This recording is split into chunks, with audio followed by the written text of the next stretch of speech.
본 영상 바로 아래 더보기를 클릭하신 후 인터넷 링크를 클릭하시면 같은 설교를 광고 없이 들으실 수 있습니다. 자, 오늘 우리에게 주신 하나님 말씀 보십니다. 사무엘상 15장 16절로 24절이 되겠습니다.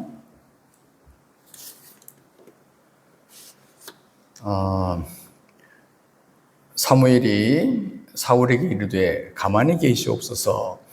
간밤에 여호와께서 내게 이르시는 것을 왕에게 말하리이다 하니 그가 이르되 말씀하소서. 사무엘이 이르되 왕이 스스로 작게 여길 그때에 이스라엘 지파의 머리가 되지 아니하셨나이까? 여호와께서 왕에게 기름을 부어 이스라엘 왕을 삼으시고 또 여호와께서 왕을 길로 보내시며 이르시기를 가서 죄인 아말렉 사람을 진멸하되 다 없어지기까지 치라 하셨거늘 어찌하여 왕이 여호와의 목소리를 청종하지 아니하고 탈취하기에만 급하여 여호와께서 악하게 여기신 일을 행하였나이까? 사울이 사무엘에게 이르되 나는 실로 여호와의 목소리를 청종하여 여호와께서 보내신 길로 가서 아말렉 왕 아각을 끌어왔고 아말렉 사람들을 진멸하였으나 다만 백성이 그 마땅히 멸할 것 중에서 가장 좋은 곳으로 길갈에서 당신의 하나님 여호와께 제사하려고 양과 소를 끌어왔나이다 하는지라. 사무엘이 이르되 여호와께서 번제와 다른 제사를 그의 목소리를 청종하는 것을 좋아하심 같이 좋아하시겠나이까? 순종이 제사보다 낫고 듣는 것이 수양의 이름보다 나으니 이는 거역하는 것은 점치는 죄와 같고 완고한 것은 사신 우상에게 절하는 죄와 같음이라. 왕이 여호와의 말씀을 버렸으므로 여호와께서도 왕을 버려 왕이 되지 못하게 하셨나이다 하니 사울이 사무엘에게 이르되 내가 범죄하였나이다. 내가 여호와의 명령과 당신의 말씀을 어기는 것은 내가 백성을 두려워하여 그들의 말을 청종하였음이니이다. 아멘.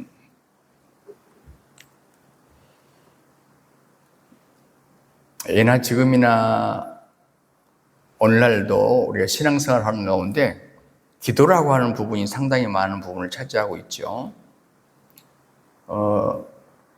그런데 제가 요즘 와서 문제로 삼는 것은 뭐냐면 기도를 많이 하지만은 중요한 것은 응답이 중요하잖아요.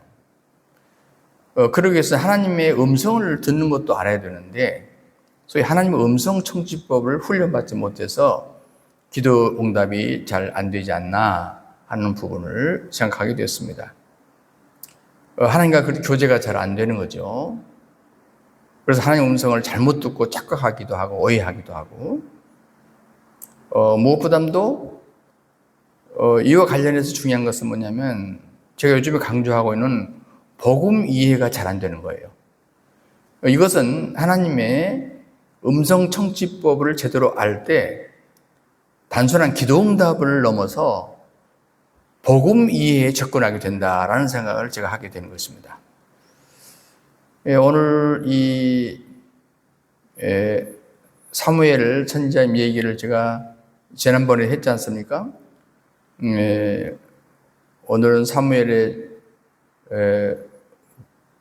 어른 됐을 때 얘기지만 옛날에 어린 시절 밤새 하나님의 음성을 들었지만은 네 하고 답을 했는데 엉뚱하게 사람한테 가서 답을 하는 것을 봤는데 너무 어렵고 또 기도응답의 방법을 몰랐기 때문에 그때는 그랬다 그 말이죠. 그러나 그 후로 기도응답의 방법을 알고 난 다음에 이스라엘 최고의 선지자가 되었지 않습니까?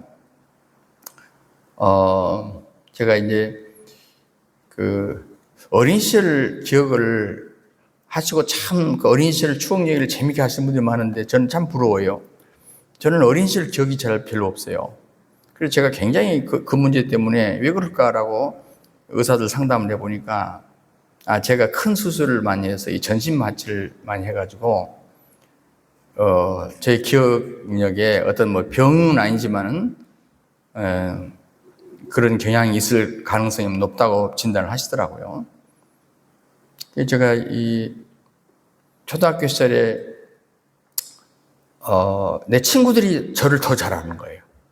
어린 시절에 같이 교회 다녔던 친구들, 또 초등학교 때 같이 활동했던 친구들이 오히려 저 어린 시절을 더 잘 얘기를 하더라고요. 그래서 오히려 저는 어린 시절을 친구들에게 듣습니다.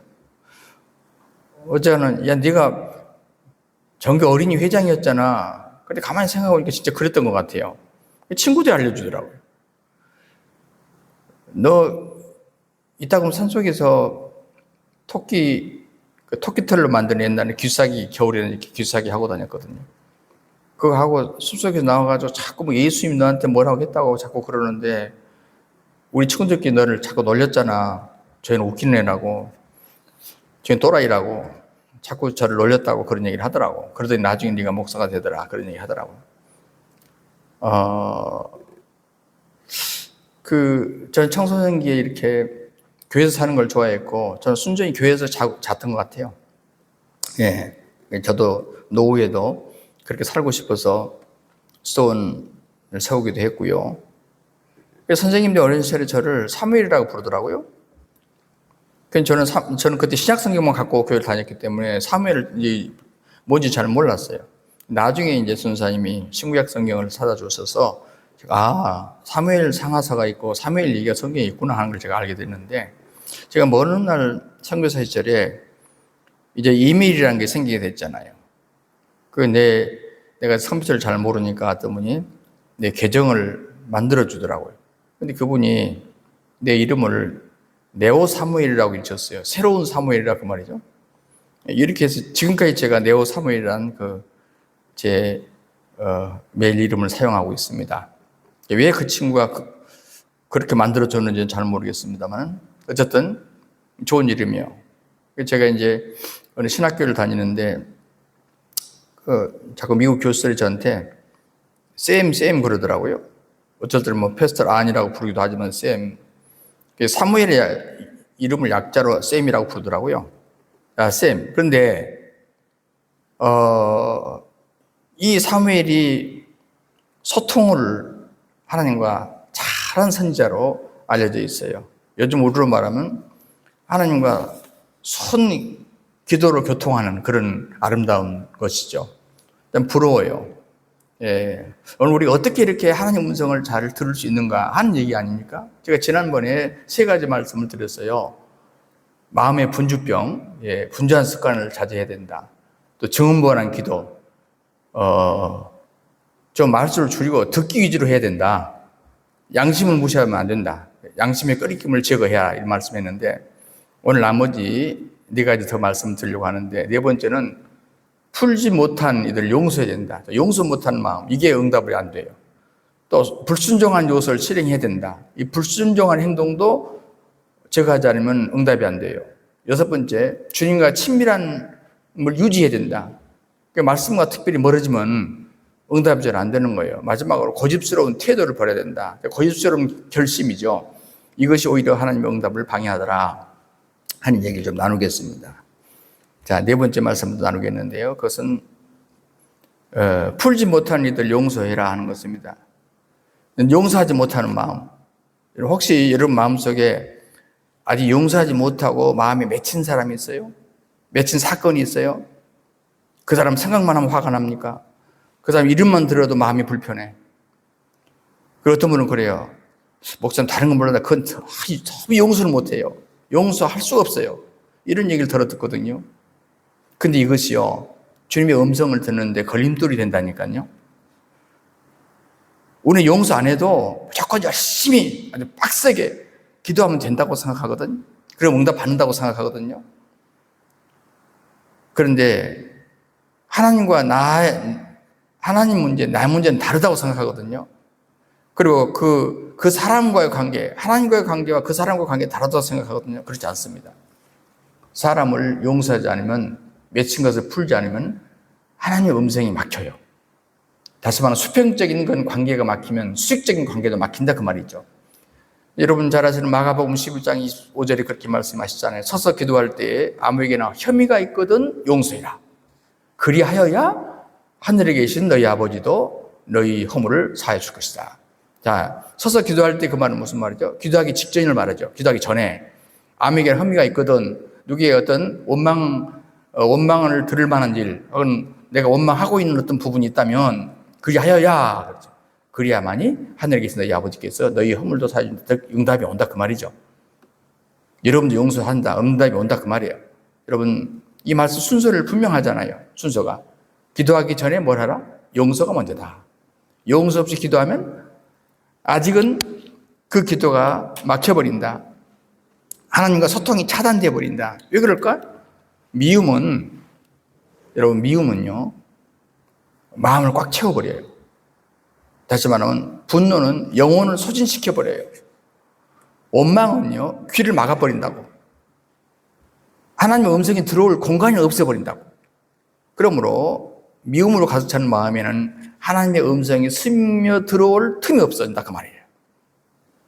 자, 이런 주님의 가르침 또 있잖아요. 마태복음 5장 24절에 예물을 드리려다가 먼저 가서 형제와 화목하고 그 후에 와서 예물을 드리라. 여러분 예물을 드리는 것도 하나님께 드리는 것이고 예배 드리는 것도 하나님께 드리는 것이고 기도도 하나님께 드리는 거 아닙니까? 그런데 먼저 화목해야 된대요. 그 후에 와서 여러분 우리가 이 말씀을 붙들고 순종해서 많이 달라진 분들이 많거든요. 우리 권사님이 얘기하시는데 시어머니가 독특하셨던 것 같아요. 결혼 초기부터 갈등이 있었던 것 같아요. 시어머니 뭐 하다못해 밥 잘못한다, 뭐 청소 잘못한다, 애들 잘못 키운다, 사사건건 잔소리를 하시고 비난하셨는데 그래서 이분이 신앙이 좋으셔서 잘 그래도 소화하고 내내하고 잘 지냈어요. 얼마나 속이 많이 상하셨겠어요. 참 훌륭하신 분이죠. 그걸 잘 견뎌냈다는 게. 자, 옛날 우리 어르신들은 그렇게 잘 견딘 것 같아요. 그런데 10년 전에 이제 시어머니가 돌아가셨어요. 아, 이제 끝났다. 이제는 이제 평안하겠지. 근데 이상한 게 시어머니가 돌아가신 다음에도 마음이 평안치 않은 거예요. 오히려 더 답답한 거예요. 기도에도 막막한 거예요.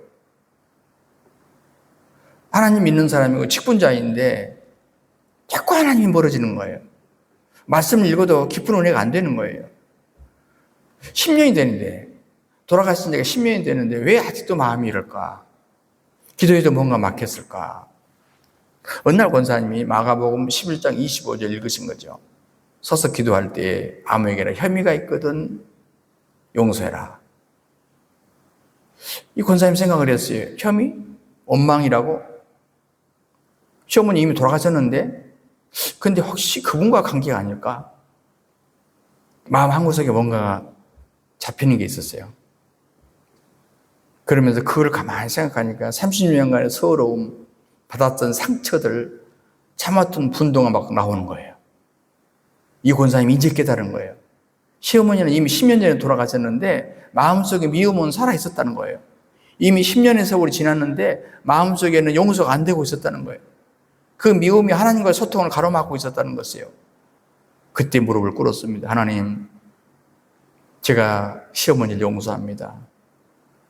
입에서 그 말씀이 튀어나오는 순간에 눈물이 막 쏟아지는 거예요.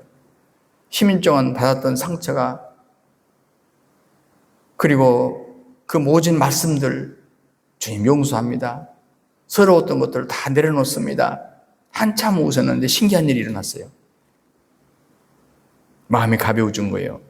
10년 동안 가슴에 얹혔던 그 돌멩이가 꼭 사라진 것 같았어요. 느낌이. 그리고 이 권사님 고백하는데요. 목사님 그날 밤에 꿈을 꿨대요. 그 시어머니가 나오시더래요. 미안하다. 너 참 고생시켰다. 내가 정말 잘못했다. 미안하다. 말씀을 하시자는 거예요. 꿈에서 깨어나니까 완전히 마음에서 자유하다는 것이죠. 여러분, 아마 하나님께서 더 확신을 주기 위해서 이 꿈을 꾸게 하셨겠죠? 여러분, 진심으로 용서를 선언할 때 상담학에서는 내적 치유라고 그러잖아요. 근데 우리 영성학에서는 내면의 나의 치유라고 그래요. 정말 주님이 그 시절로 들어가서 다 치유해 주시더라고. 저는 상담하다 이런 걸 많이 경험하거든요. 여러분, 이후로 그 권사님 기도가 달라지더래요. 기도하면 하나님 가까이 느껴지시더래요. 말씀 읽으면 마음에 와닿더래요. 40년 만에 처음 하나님 음성이 들리더래요. 10년 묵은 맺힌 마음을 내려놓을 때 그 한 번의 결단이 그런 놀라운 변화를 가져오더라는 겁니다. 맡겼던 하나님과 소통이 열리더라는 겁니다. 용서라는 것이 그렇게 중요해요. 여러분, 용서는요, 그 상대방을 위한 것이 아닙니다. 여러분 많이 들으셨죠? 나 자신을 위해서 중요해요. 여러분, 미움은요, 상대방을 묶는 게 아니라 나를 묶어버려요. 미움은요,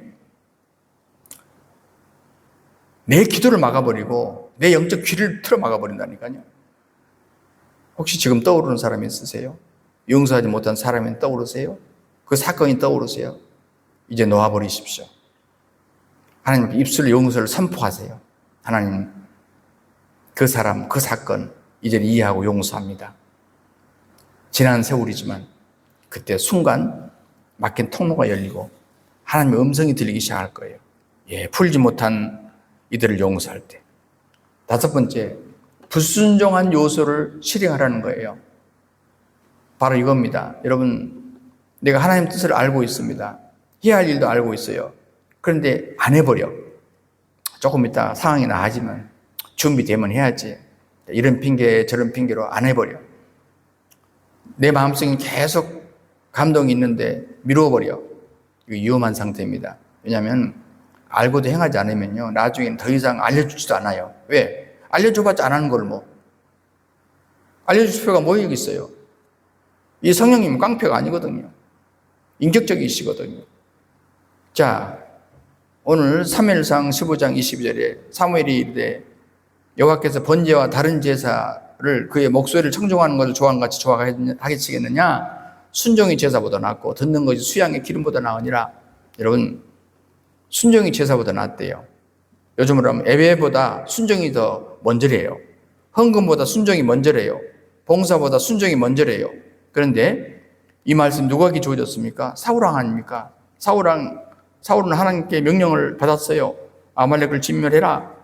모든 것을 멸하라. 하나도 남기지 말아라. 그런데 사울은 어떻게 합니까? 일부를 멸했죠. 그러나 좋은 것은 남겨뒀대요. 아각 왕을 살려주고요. 살찐 양 소를 남겨뒀대요. 변명은 무엇입니까? 백성들이 여호와께 제사하려고 남겨둔 거래요. 좋은 의도 같잖아요. 제사를 드리려고 남겼다는데요. 그런데 사무엘의 대답은 뜻밖입니다. 사무엘상 15장 22절 하반절에 보면 순종이 제사보다 낫고 듣는 것이 수양의 기름보다 나으니. 결과는 어땠습니까? 사울은 왕위를 잃었어요. 이후에 엄청난 비극이 이어집니다. 하나님께 버림받았다는 얘기 아닙니까? 이후로 하나님의 음성을 들을 수가 없었어요. 너무너무 답답하니까 나중에는요, 무당을 찾아가서 하나님 음성을 들으려고 그러거든요. 신접한 여인. 여러분, 부분적인 순종은 순종이 아니래요. 불순종이래요. 이건 할게요. 그러나 저건 못하겠어요. 여기까지는 할게요. 그러나 나머지는 나중에 할게요. 자, 이것은 순종이 아니에요. 반면에 아브라함은 어떠세요? 보십시오. 하나님께서 아브라함에게 말씀하잖아요. 내 고향 친척 아비집을 떠나서 내가 내게 보여줄 땅으로 가라. 여러분 주목해 보십시오. 하나님이 목적지를 알려줬나요? 아니에요. 내가 보여줄 땅이에요. 아직은 몰라요. 어딘지 말씀하지 않으셨어요. 그런데 어떻게 했습니까? 묻지도 않아요. 따지지도 않아요. 조건 달지도 않아요. 그냥 떠나요.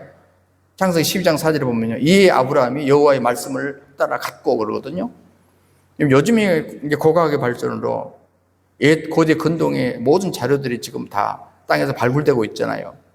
그 메소포타미아 문명의 한 중앙지인 그 갈대아 우루, 대단한 도시였대요. 요즘은 최첨단 도시요. 자, 그 최첨단의 문명의 이기를 누리고 있던 어떤 날, 앞으로 너는 떠나서 텐트 생활해라. 이거 진짜 보통 문제가 아니거든요. 근데 순종했어요. 어디도 불순종의 흔적이 없어요. 아브라함은 어디로 가는지 갈 바를 알지 못하고 갔다고 그러잖아요. 그러나 한 걸음 한 걸음 나갈 때마다 하나님의 음성이 더 선명해졌어요. 순종할 때 비로소 다음 단계가 열리는 거죠. 아브라함은 그 순종 끝에 무엇을 얻었을까요? 이삭을 얻었어요. 민족의 아버지가 됐어요. 복의 근원이 됐어요. 예수님의 조상이 됐어요. 첫 번째 순종이 없었다면 이 모든 것은 없었다고요. 어느 집사님이 3년 전부터 자꾸 마음속에 떠오르는 것이 있었어요. 교회학교, 주일학교 교사를 해야 되는 것 같아서. 그런데 집사님 피했습니다. 담당 교육자가 자꾸 집사님 교사 좀 하세요 하는데, 아이고 저는 아이들하고 안 맞아요. 말 주변도 없고요. 다른 분이 하시는 게 더 좋을 거예요. 1년, 2년, 3년 계속 피했습니다. 근데 뭔가 자기 마음속에 박히는 게 자꾸 느껴지는 거예요. 마음에 떠올 때마다 뭔가 하나님이 자꾸 멀어지는 것 같아요. 말씀을 읽어도 점점 닿질 않는 거예요. 내가 왜 이럴까? 그러던 어느 날 바로 사무엘상 15장을 읽었어요. 순종이 제사보다 낫고, 그 순간 바로 또 이어서 죄악의 교사가 또 떠오르는 거예요. 3년 동안 계속 거부했던 그 일 안 한다고 버텼는데 깨달았습니다. 알고는 있었어요. 내가 사실 해야 되는데 그런데 안 했어요. 그래서 그러다 보니까 하나님의 다른 음성도 안 들리는 거예요. 이게 문제입니다. 여러분, 한 가지를 거절하면요, 한 가지가 무너지면요, 다른 것도 같이 무너지고 다른 것도 안 들려요. 그래서 어느 날 작정을 했습니다. 교사 신청서를 썼어요. 처음엔 참 어색했습니다. 내가 아이들 앞에 어떻게 살 수 있지?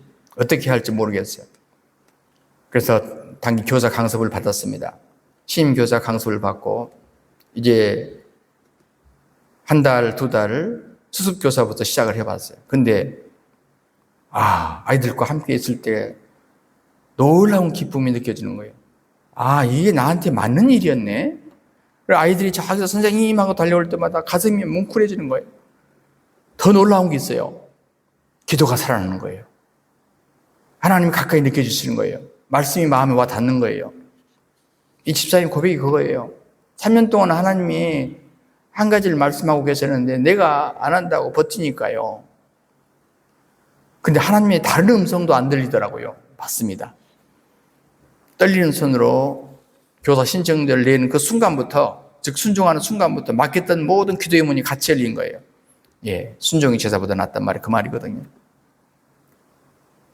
여러분, 부분적 순종은 전적 불순종과 같아요.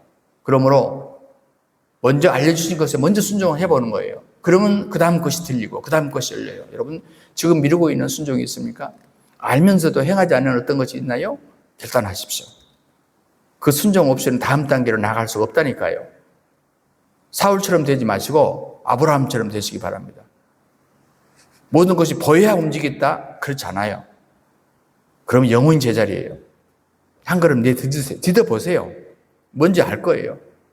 하나님이 알려주신 그 한 가지가 대단합니다, 여러분. 그 다음에 음성이 들린다니까요. 미루고 있는 어떤 부분이 있으십니까? 이제 순종하시기 바랍니다.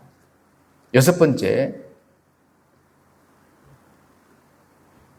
그래도 주의 음성을 들을 수 없다. 그렇다면 점검해 보십시오.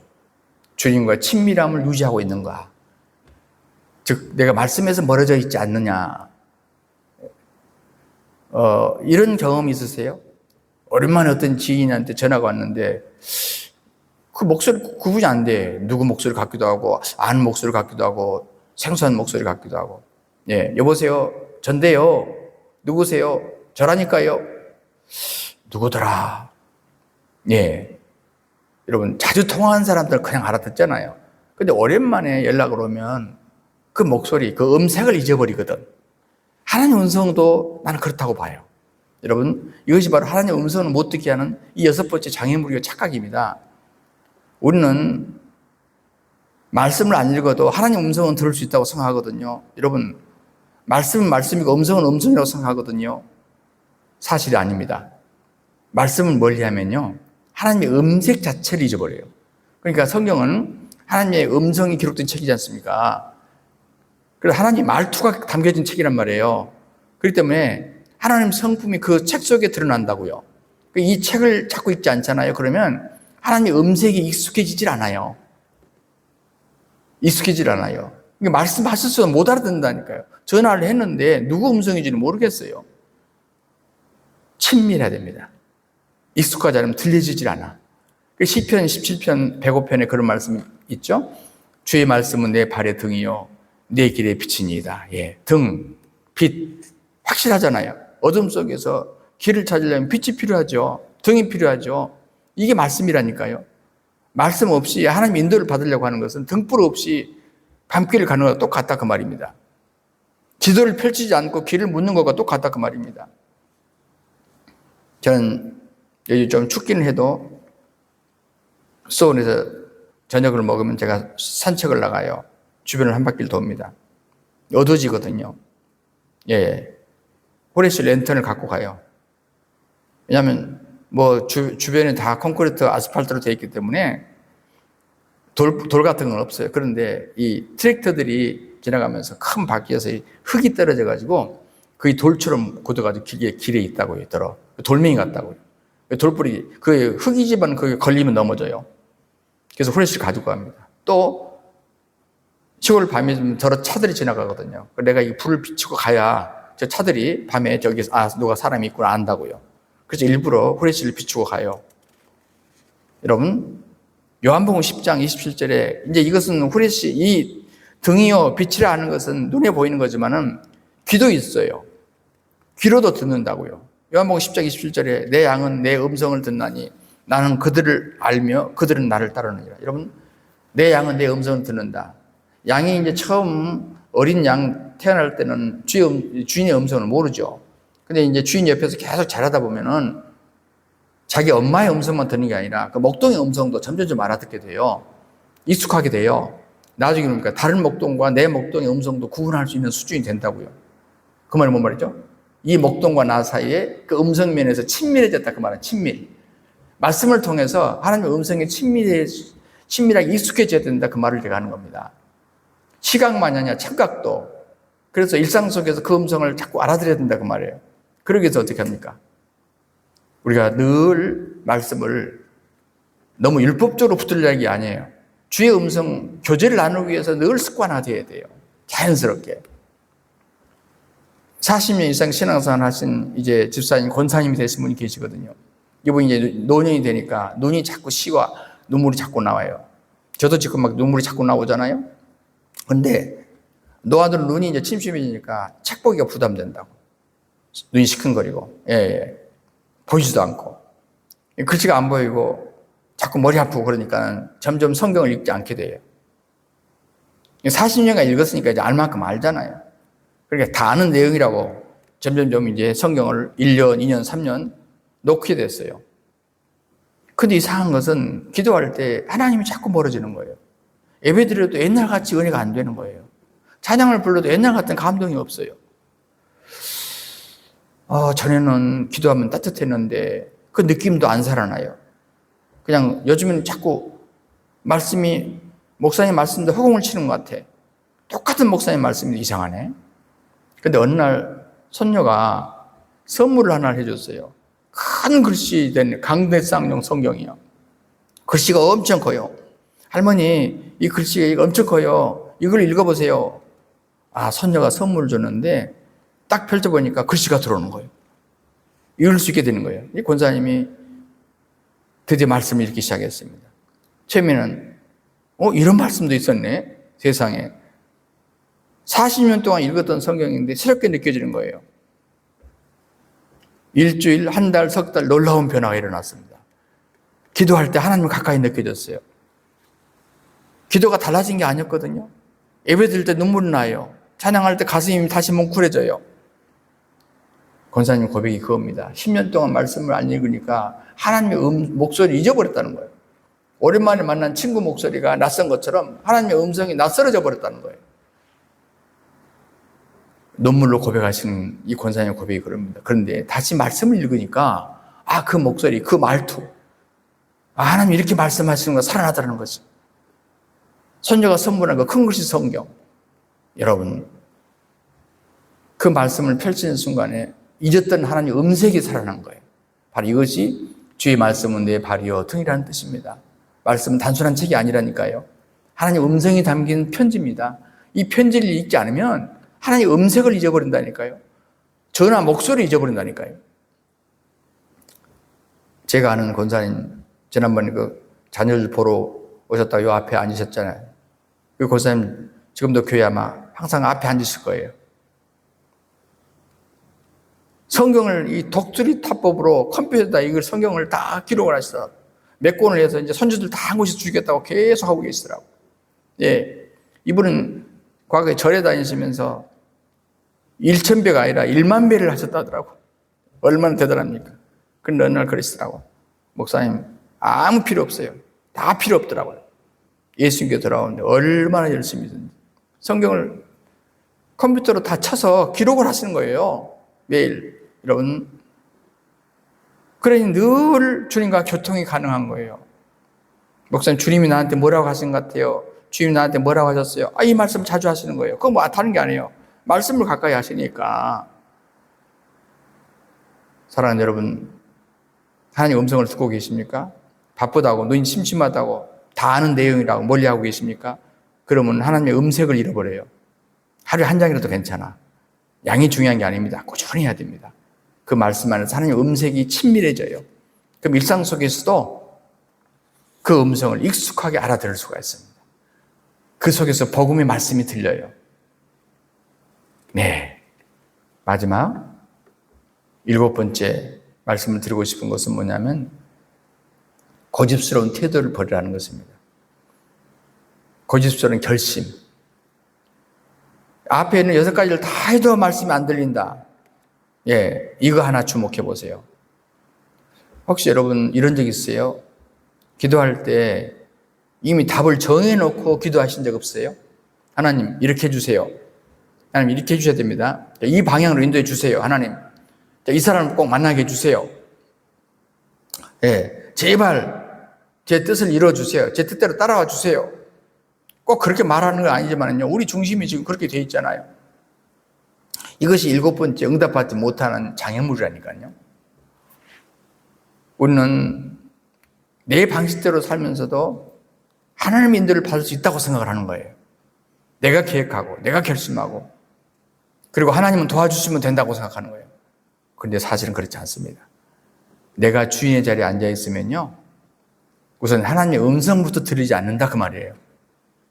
그렇게 열정적으로 해도 그렇게 열정적으로 기도해도 부르짖어도 응답은 없어요. 여러분 잠언 3장 5절부터 6절에 보시면 그런 말씀이 있어요. 너는 마음을 다하여 여호와를 신뢰하고 네 명철을 의지하지 말라. 너는 범사의 그를 인정해라. 그리하면 네 길을 지도하시리라. 자, 많이 들어본 말씀이죠? 여러분 이 말씀을 자세히 보십시오. 내 명철을 의지하지 말라. 우선 이것만 보십시오. 자, 히브리 원뜻은 뭐냐면 이 명철이란 말은 이해력을 말해요. 분별력. 예, 자기 판단 이거 의지하지 말라. 그러니까 내 판단을 기대지 말라. 네 생각을 믿지 마라 그 말이에요. 네가 옳다고 생각하는 것은 너무 의존하지 말라 그 말이야. 네가 생각할 때 옳은 거지 하나님도 옳은 건 아니야.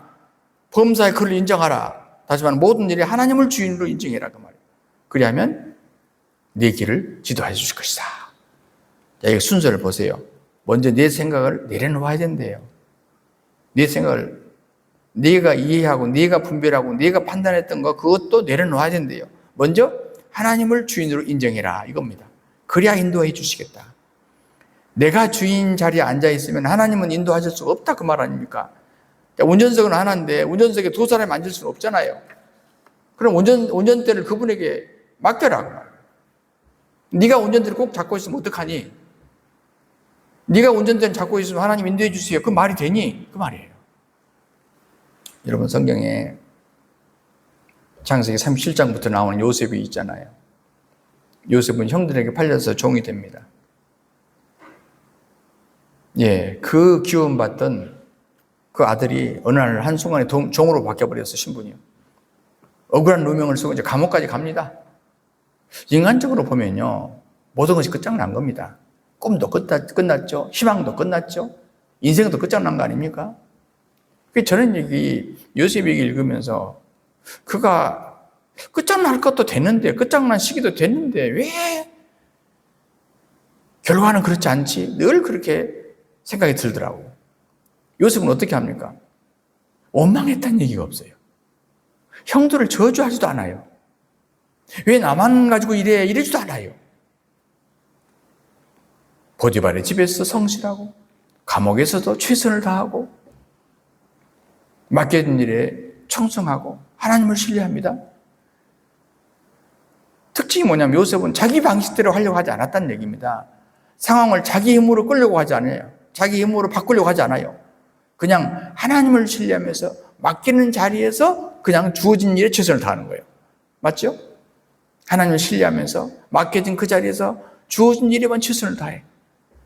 종이면 종에, 아니면 노예면 노예, 감옥에서 직분을 맡았던 감옥에서, 그리고 세월이 흘렀습니다. 바로의 꿈을 해석할 기회가 왔죠. 그리고 요셉은 애굽의 총리가 됩니다. 흉년이 들어서 형들이 찾아오잖아요. 이 순간 요셉의 선택이 무엇이었을까요? 자, 복수할 수 있지 않습니까? 그만한 권력이 주어져 있지 않습니까? 형들을 처리해버릴 수 있지 않습니까? 그러나 요셉은 그들 넓은 아량으로 용서했습니다. 그 문구가 대단해요. 자, 창세기 50장 그 끝에 20절에 보면 당신들은 나를 해하려 하였으나 하나님은 그것을 선으로 바꾸사 오늘과 같이 많은 백성의 생명을 구원하게 하시려 하셨나니. 자, 보세요. 이 고백을 한번 보세요. 당신들은 나를 해하려 하였으나, 예, 의도가 있었어요. 형들이 분명히 해하려 했어요. 악한 의도였잖아요. 그런데 보세요. 하나님은 그것을 선으로 바꾸사. 그러니까 뭐냐면 하나님은 선한 계획이셨대요. 자, 형들의 의도는 악했는데 하나님은 계획은 선했대요. 이게 앞뒤가 안 맞는 것 같잖아요. 그런데 여러분, 이것이 바로 요셉을 통해서 우리 배울 수 있는 하나님 섭리의 믿음이거든요. 요셉은 자기 관점이 아니에요. 하나님의 관점으로 상황을 본 겁니다. 그러니까 형들의 악행까지라도 하나님의 계획 안에 들어있다는 거예요. 여러분, 이 세상에 돌아가는 모든 거 보면 우리 기가 막히잖아요. 어쨌든 억울하고 한탄스럽고. 그러면 여러분, 그것도 하나님의 더 큰 섭리 안에 들어있거든요. 절대 인간이 지 단독으로 할 수 있는 게 아니에요. 인간의 눈으로는 불행이지만 하나님의 눈으로는 섭리라니까요. 요셉이 만약에 자기 방식대로 모든 걸 했다면 어떻게 될까? 감옥에서 원망했다면 어떻게 될까? 형들에게 복수했다면 어떻게 될까? 왜 나만 가지고 이래 했다면, 인생을 자포자기 했다면 어떻게 될까? 애굽의 총리가 됐겠습니까? 젊은 나이에? 가족들을 구원할 수 있었겠습니까? 이스라엘 민족이 살아남을 수 있었겠습니까? 요셉이 자기 방식과 태도를 내려놓았기 때문에 하나님의 방식이 열린 겁니다. 바로 그겁니다. 이처럼 우리가 말씀을 통해 하나님의 방식만을 붙들므로 삶이 완전히 바뀐 분들이 성경에 얼마나 많습니까? 우리 주변에 얼마나 많은지 몰라요. 어떤 집사님 한 분 얘기를 봤는데요. 평생 자기 계획대로 사신 분이래요. 30대에 사업에 철저한 계획을 세우셨고 그들이 이루어졌답니다. 야, 여집사님도 대단하잖아요. 남편이 할 일이 정확하게 자기 계획대로 된 거예요. 40대 자녀 교육을 계획했는데 자녀들 다 좋은 대학에 보내고요. 계획대로 됐대요. 얼마나 자랑스럽습니까? 50대 은퇴 계획을 세우는데 착착착 진행이 잘 됐대요. 집사님의 모토가 뭐냐면 내가 기도하고 내가 계획한 대로 다 이루어진다. 내가 기도하고 하면 내가 계획한 대로 다 이루어진다. 말이 맞죠? 내 계획하면 다 이루어진다. 그런데 60대가 새가 되던 해 예상치 못한 일이 벌어졌습니다. 남편이 갑자기 쓰러진 거예요. 뇌졸중이래요. 오른쪽 목이 마음이 되어버렸어요. 집사님 모든 계획이 무너졌습니다. 은퇴 후에 여행 다니려고 했던 계획, 손주들 돌보면서 여유롭게 노후를 보내려고 했던 계획 다 물거품이 되어버렸습니다. 분노가 치밀었어요. 하나님, 내가 하나님 얼마나 잘 섬겼는데 왜 이러십니까? 제가 열심히 신앙생활 했잖아요. 제가 헌금을 하지 않았습니까? 앞장서서 기도를 하지 않았습니까? 봉사를 안 했습니까? 왜 제 계획을 이렇게 다 무너뜨리십니까? 기도해도 하나님 음성이 안 들려요. 자꾸 속에서 화만 나요. 교회 나가기도 싫어져요. 그러다 어느 날 집사님 병원에서 남편을 간병을 하고 있었는데 밤새 고민을 하면서 원망하다가 또 잠자다가 또 깼다가 그냥 새벽 시간이 됐을 때 문득 잠언 3장 말씀이 떠올랐어요. 내 명철을 의지하지 말라. 내 명철을 의지하지 말라. 내 명철, 내 판단. 평생 내 계획대로 살아왔죠. 그런데 생각해 보니까 하나님의 계획은 물어본 적이 없어요.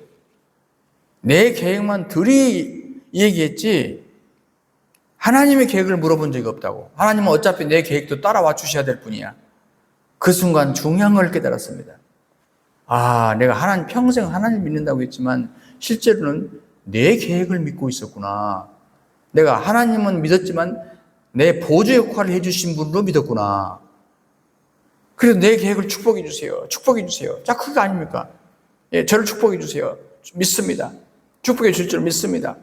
축복받아라. 예, 당신 계획대로 되라 그 말 안 해요.